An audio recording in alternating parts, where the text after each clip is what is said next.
पुराने जमाने की बात है। एक घने जंगल के पास एक छोटा सा गांव हुआ करता था। उस गांव में एक दंपति रहा करते थे। दोनों पति पत्नी बहुत ही दयालु थे। वे खेती किसानी करके अपना गुजारा करते थे। दोनों अपने गुजर बसर के लिए मौसम के अनुसार अपनी बगिया में हरी सब्जियां उगाया करते थे और उसे बेचकर अपनी जरूरतों को पूरी करते थे। एक दिन की बात है, वे दोनों दोपहर को अपने खेत में उपयोग किए जाने वाले कुछ जरूरी उपकरण लेने बाजार जा रहे थे। उसी रास्ते पर एक सुअर और एक कुत्ता मिल गए।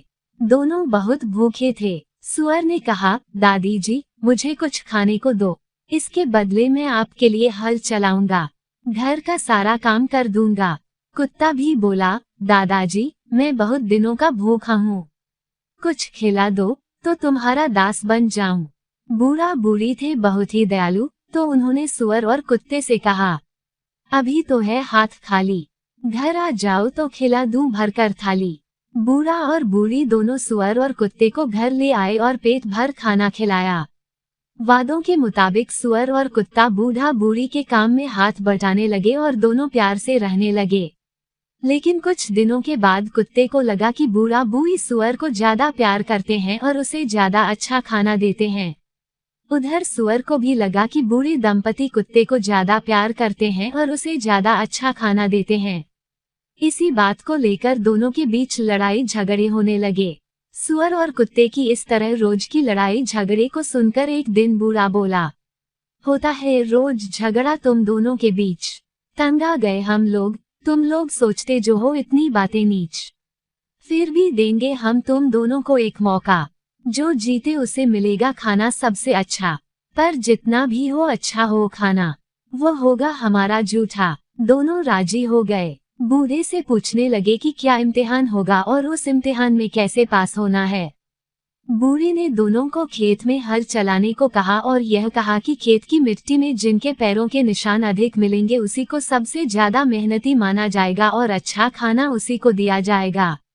अगले दिन सुअर एकदम सवेरे उठकर हल लेकर खेत में चला गया और जी जान लगाकर मेहनत करने लगा। उस समय बूढ़ा बूढ़ी गहरी नींद में थे। कुत्ते ने देखा अभी मालिक मलकिन उठे नहीं हैं, थोड़ी देर और सो लूं, ये सोचकर वह सोता रहा। कुछ देर बाद बूढ़ा बूढ़ी नींद से जागकर घर के काम काज करने लगे। फिर उन्हें याद आया कि आज तो सुअर और कुत्ते का इम्तिहान लेने का दिन है। दोनों में से कौन ज्यादा मेहनत कर रहा है ये देखने के लिए खेत में चले गए। कुत्ता उसी पल का इंतजार कर रहा था। जैसे ही बूढ़ा बूढ़ी खेत की तरफ आगे बढ़ने लगे वह दूसरा रास्ता पकड़कर खेत में चला गया और जहां सुअर हल चला रहा था वहां पहुंचकर इधर से उधर भागने लगा। इस तरह भागने की वजह से उसके पैरों के निशान सुअर से ज्यादा हो गए और उसके बदन में मिट्टी भी बहुत ज्यादा लग गई। जब बूढ़ा बूढ़ी पास आए तो सुअर बोला, आप लोग देखिए कौन मेहनत ज्यादा कर रहा है। कुत्ता बोला, हाँ देखिए देखिए, जिनके पैरों के निशान ज्यादा होंगे तो वही मेहनती ज्यादा होगा। कुत्ते की बातों को सुनकर बूढ़ा बूढ़ी को भी यही लगा कि पैरों के निशान देखना ही सबसे ज्यादा आसान तरीका होगा।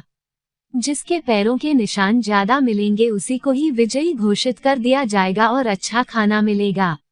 जब बूढ़े दंपति ने देखा कि खेत में चारों तरफ कुत्ते के ही पैरों के निशान हैं और उसके बदन में सुअर से ज्यादा मिट्टी लगी हुई है तो फैसला यही किया है कि कुत्ता ज्यादा मेहनती है और उसको अच्छा खाना मिलने का हक है। बूढ़े दंपति के फैसले से नाखुश होते हुए भी सुअर को उनका फैसला मानना पड़ा।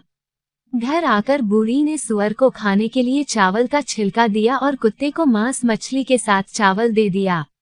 उस दिन से सुअर का खाना चावल का छिलका या भूसा है और कुत्ते का खाना लोगों का जूठा चावल, मांस मछली है।